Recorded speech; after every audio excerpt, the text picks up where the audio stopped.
আসসালামু আলাইকুম বিয়াস।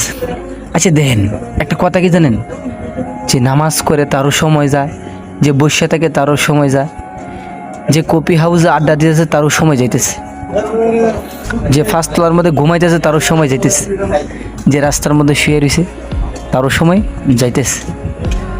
সময় কারোর জন্য থাকে না, সময় সময়ের গতিতে চলে, সময় সময়ের গতি থেকে চলে।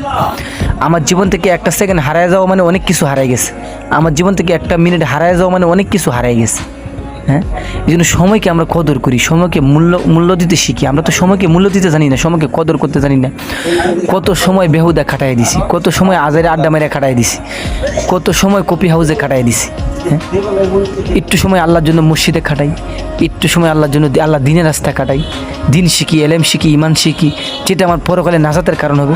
মানুষ দুনিয়ার লাইনে কতই না ডিগ্রি অর্জন করে, মাস্টার কমপ্লিট করে, বিশেষ ক্যাডার করে, তা আখেরাতের লাইনে তো অর্জন করা দরকার। এই জন্য আখেরাতের জন্য কিছু তৈরি করেন, আখেরাতের জন্য গুছান।